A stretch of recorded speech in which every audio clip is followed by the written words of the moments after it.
Assalamualaikum warahmatullahi wabarakatuh. Abang-abang dan kakak-kakak sekalian, kelas tahun 2 Umar Al-Khattab, apa khabar semua? Jadi hari ini kita akan belajar tentang simpulan bahasa. Kita dah banyak latihan tata bahasa sebelum ni, jadi hari ini kita akan pergi ke sedikit apa panggil? Sedikit latihan simpulan bahasa, iaitu gaya bahasa. Walaupun tata bahasa tu adalah orang panggil penting, tapi gaya bahasa juga penting untuk mengenali identiti orang Melayu, mengenali kita punya ni lah, kita punya root, kita punya akar umbi, asal usul kita. Yang pertamanya adalah ulat buku. Ulat buku. Siapa pernah tengok ulat yang dalam apple? Contohnya apple apple kan warna merah kan, apple dengan dia punya tu, kadang-kadang bila kita makan-makan tu ada ulat, biasanya warna hijau kan, keluar. Assalamualaikum. Ulat pun bagi salam. Makan. Nyam. Sebab sedap. Jadi ini dipanggil ulat buah lah. Tapi ulat buku ni apa? Ulat buku bermaksud seseorang yang rajin ataupun suka membaca buku. Rajin ataupun suka baca buku. Jadi sebagai seorang manusia memang kena patutlah menelaah buku, menjadikan pembacaan buku itu suatu benda yang biasa bagi kita. Memang ada yang malas baca buku dan sebagainya, tapi carilah buku yang kamu suka, buku cerita, buku dokumentari dan sebagainya. Jadi yang pertama, ulat buku bermaksud rajin dan suka makan buku pula dah. Suka dengan buku lah. Jadi contohnya ulat tu kenanya ada dekat apple sebabnya suka apple dia makan. Jadi kalau ulat buku maksudnya orang yang suka akan buku.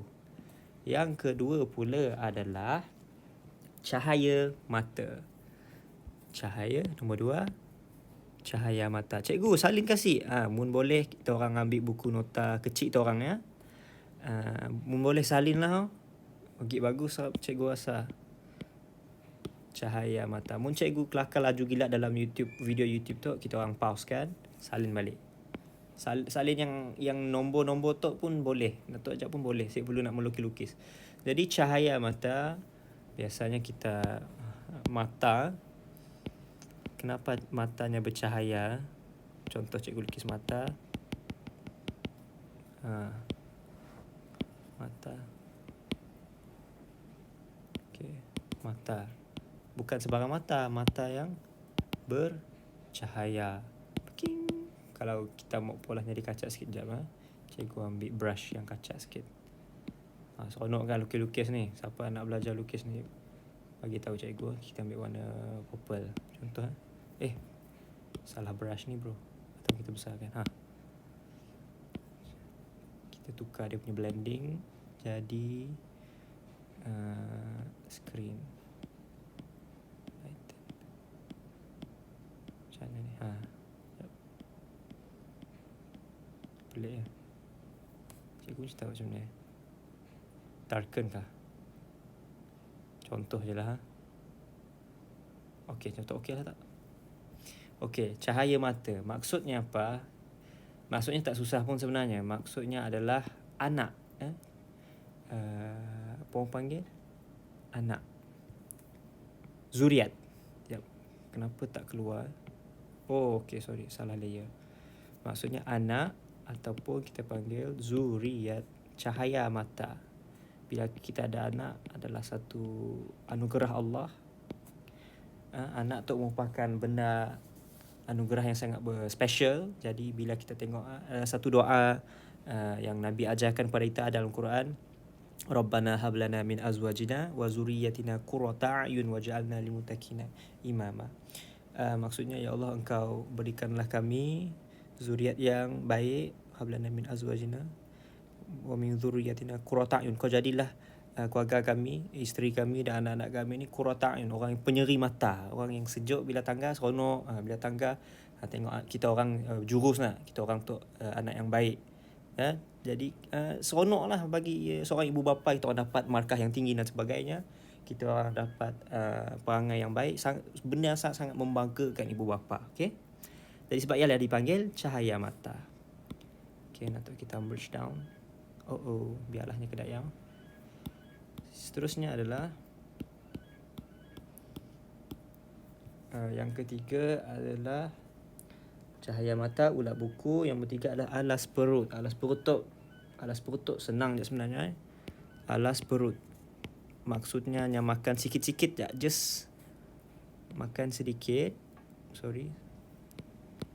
Alas perut. Alas tu kalau kamu tahu, kalau ada meja, kan meja, kita letak alas di atasnya. Kita letak alas meja supaya meja tu apabila kena kotoran, kita tukar alas sahaja. Nipis saja alasnya. Contohnya kalau kita ada nak makan sausage ke, dia sandwich. Contohlah sandwich. Kami pun tahu dah nak lukis macam mana sandwich. Biasanya kamu tak pegang terus lah. Ada yang letak tisu sini, dialas dengan tisu dan sebagainya. Sandwich. Salah ejaan sandwich cikgu ni bahasa Inggeris, tapi tak apalah. Jadi apa maksud alas perut? Maksudnya adalah makan sedikit, sekadar untuk hilangkan lapar lah. Makan sedikit ataupun sekadar untuk menghilangkan lapar. Menghilangkan lapar saja. Simok kenyang pun. Bukannya makan nak kenyang, makan sikit-sikit je macam kuih dan sebagainya. Okey, masuk alas perut. Yang seterusnya nombor 4, kita pergi ke Cikgu tengok jap. Ayam tambatan. Nombor 4, ayam tambatan. T-A-M tan. Ayam tambatan. Okey, ayam tambatan tu orang dulu biasanya ada laga ayam. So ayam mau garang ke ayam tu. Ayam tu ada lehernya, badannya, dia punya apa orang panggil, dia punya ekor belakang nak. Ekor belakang buruk lah. Okay. Contohlah, cikgu pun dah lupa dah macam mana lukis ayam. Ayam laga biasanya dia akan buka kepaknya besar-besar untuk berlawan lah. Jadi ada dua ekor ayam berkelahi. Cikgu pun dah lupa dah macam mana. Nampak macam ayam sih. Okey je nak ayam cikgu tu. Okey je lah tu. Jadi contoh kaki ayamnya berkelahi. VS. Kelahi. Jadi yang paling kuat tu orang tunggah ayam tambatan. Tapi maksud yang cikgu nak berikan adalah, contohnya dalam satu pasukan, bila ada satu ayam tu, contohnya ayam yang ada berantai merah. Ayam yang berantai merah tu adalah ayam yang kuat. Nya berlawan je mestinya menang. Tapi amalan melagakan ayam tu adalah amalan yang tidak baik. Orang tu sepatutnya dibiarkan secara natural lah. Perlagaan mereka. Bila mereka tu berlaga apabila ada musimnya. Jadi jangan dilagakan. Siapa menang dapat duit. Selalunya menjadi pertaruhan. Jadi amalannya bagus. Amalan judi menggunakan amalan melaga ayam, dan juga amalan melagakan ayamnya sendiri pun dah kira zalim dah. Tidak ihsan terhadap haiwan. Pola baik dengan haiwan. Jadi benda tu bagus dalam Islam sebenarnya. Tapi apa cikgu nak kata, ayam tu yang selalu menang tu orang tunggah ayam tambatan. Jadi ayam tu orang jadi ayam harapan lah. Menjadi apa orang panggil, harapan dalam satu, maksudnya harapan. Yang kedua, contohnya kita orang main bola sepak. Semua orang main macam biasa-biasa je. Tapi ada seorang tu, contoh kita ambil Naufal ataupun kita ambil Uwais. Dua orang tu nang pro lah main bola, nang pandai nak mampus. Jadi dia menjadi tonggak. Mun sedak dua tu kalah tim kita. Macam ni lah. Nak katanya harapan mereka menjadi apa orang panggil, rely. Apa orang panggil, kita berharap kepada dia. Kita apa bahasa Melayu cikgu si tahu lah. Kita bergantung menjadi harapan bangsa ayam tambatan. Dalam kumpulan bola sepak Uwais dan juga Naufal menjadi ayam tambatan. Sebab sidak pro main. dan sebagainya. Okay, next. Nombor 5. Berapa minit dah tu? Sorry yang cikgu kelakar banget gila. Kaki bangku. Okay, kaki bangku tu senang. Nombor 5. Kaki bangku. K-A-K K-I-K B-A-N-G bang K-U-K. Bangku, kaki bangku. Okay. Kaki bangku maksudnya orang yang tidak pandai bermain bola sepak. Bola sepak je. Bukannya cik pandai main pingpong kah, main tenis kah, main bola sepak sahaja. Tidak pandai tidak pandai bermain bola sepak.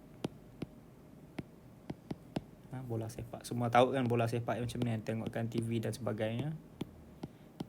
Ada 2 igit gol. Kaki bangku. Jadi nyata contohnya bila nak perlu sepak di ke depan, bila sepak ke depan, bola pergi belakang. Macam ni lah. Henang teruk lah nyata. Kaki bangku, saya ni main bola. Disebabkan sport kaki bangku ni sangat famous di Malaysia daripada dulu lagi. Jadi kaki bangku ya sampai jadi satu apa panggil? Satu simpulan bahasa lah. Kaki ayam. Nombor 6, kaki ayam. Semua tahu kaki ayam tak maksudnya si pakai alas kaki, si pakai kasut dan si pakai selipar dan sebagainya. Contohnya selalunya mak ayah kita marah bila kita berkaki ayam di luar kawasan kotor dan sebagainya. Okay, tu cikgu skip sebab banyak gila. Dan nombor 7, kepala batu. Contoh ayatnya Izzat Saiful dipanggil ataupun diberi gelaran sebagai kepala batu kerana nyasik dengan nasihat. Okay, kepala batu. Nombor 7. Kan nombor 7 kata? Okay, nombor 7. Kepala batu. Kepalanya batu. Lawak nak dengar nak. Jadi, kepala dia ni daripada batu. Contoh kepala batu lah. Saya tahu lah. Anggaplah ni batu. Kita colour sikit. Colour warna kelabu. Warna kelabu. Kepala batu.